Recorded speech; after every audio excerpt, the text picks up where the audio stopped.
Hello everyone, আসসালামু আলাইকুম। আশা করি আপনারা সবাই ভালো আছেন। আমি আল্লাহর রহমতে ভালো আছি। আজকে অনেক দিন পরে আরও একটি ভিডিও নিয়ে হাজির হলাম। যে ছাদটা দেখছেন এটা হচ্ছে আমার বাবার বাসার ছাদের কিছু অংশ। তো আমার বাবাও আমার মতো, মানে আমি বাবার কাছ থেকেই শিখেছি কীভাবে বাগান করতে হয়। তো উনিও অনেক যত্ন করে বাগান করেন। তো ওনার ছাদে ওই বড় বড় বেগুন এসেছে এবং উনি নানান জাতের সবজি চাষ করেন, বিভিন্ন সিজনে বিভিন্ন কাজ করেন। আর ফুলের চারাগুলি দেখছেন, এগুলি আমার ভাইয়ের মেয়ে আছে, ও করে। আসলে জেনেটিকলি বিষয়গুলো চলে আসে। তো সবাই আমরা বাগান খুব পছন্দ করি, গাছ পছন্দ করি। সেই হিসেবে আমার বাবার বাসার পুরো ছাদটা আপনাদের আরেকদিন ভিডিও দেখাবো, শেয়ার করব আপনাদের সঙ্গে। এটা হচ্ছে আমার বাসায় কাগজি লেবু এসেছে এবার অনেকগুলি।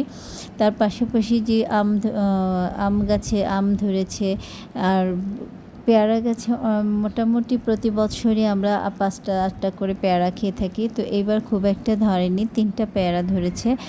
3টে পেয়ারা এত মিষ্টি হয় এই গাছে পেয়ারা, আপনি পুরা দেশি পেয়ারার স্বাদ পাওয়া যায়। কিন্তু খুব বেশি বড় করা সম্ভব হয় না, হয়তো একটু বড় হলে তুলে নিতে হয়, না তো পোকা হয়ে যায়, কারণ প্রচুর মিষ্টি পেয়ারাগুলি এবং খেতে এত মজা, না খেলে আসলে বোঝাতে পারবো না আপনাদের। তো এই আমার যতগুলি গাছ রয়েছে ছাদে, প্রতিটা গাছে আল্লাহর রহমতে অনেক মিষ্টি ফল হয় এবং খুব সুন্দর ফল হয়। আল্লাহর কাছে অনেক লাখ লাখ শুকরিয়া। তো যাই হোক, এখানে দেখেন আমি আরও একটা মানে কি বলবো, কষ্টের কথা, আমার গাছগুলি সব ছেঁটে ফেলা হচ্ছে। অনেক গাছে আমি ফেলে দিয়েছি। এটা হচ্ছে জাম্বুরা গাছ। জাম্বুরা গাছে এবারও 7-8টা জাম্বুরা এসেছে। প্রত্যেকটা জাম্বুরা অনেক মিষ্টি, অনেক মজার হয়। আজকে 2টা তুলে নিয়েছি সকালে। তো জাম্বুরাগুলি অনেক মিষ্টি। যাই হোক, ছাদের কিছু গাছ ফেলে দিয়েছি, করমচা গাছ, আম গাছ, আরও কিছু গাছ রয়েছে বাগান বিলাসে। কারণ হচ্ছে গাছ ছাদে একটু প্রবলেম হচ্ছে, বাসায় কাজ করানো হচ্ছে, এগুলি গাছ ফেলে কিছু কমিয়ে ফেলেছি। আর আমি নিজেও যত্ন করতে পারি না। তো দেখুন, জাম্বুরাটা অনেক মিষ্টি ছিল, অনেক রসালো ছিল। আরেকটি সমস্যা হচ্ছে যে বাসায় হঠাৎ করে রঙের কাজ করানো হচ্ছে। বাসা পুরোপুরি এলোমেলো হয়ে গেছে, জিনিসপত্র সব কিছু এলোমেলো, অগোছালো, এবং সেগুলি সব সরিয়ে সরিয়ে রং করা হচ্ছে। আসলে কী করব বলেন, সৌন্দর্যের জন্য তো আবার কিছু স্যাক্রিফাইস করতেই হবে। হয়তো বা কিছুদিন কষ্ট হবে আমাদের, 6-7 দিন। তারপরে হয়তো এগুলি হয়ে গেলে কাজ দেখতে যখন সব কিছু গুছাবো তখন দেখতে অনেক ভালো লাগবে।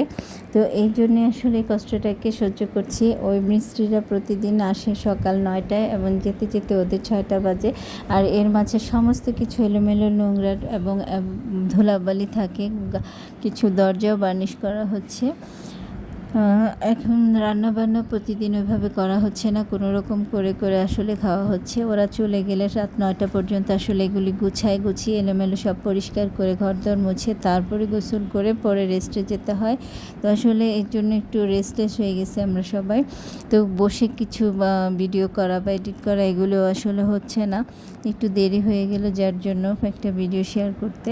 তো যাই হোক, আমাদের জন্য দোয়া করবেন, আমরা যেন সবাই ভালো থাকি, সুস্থ থাকি। আর ভিডিওটা যদি সবার একটুও ভালো লেগে থাকে তবে একটি লাইক, কমেন্ট, শেয়ার এবং আমার চ্যানেলটিকে সাবস্ক্রাইব করে আমার পাশে থাকবেন এবং আমার চ্যানেলটিকে এগিয়ে নিতে সাহায্য করবেন।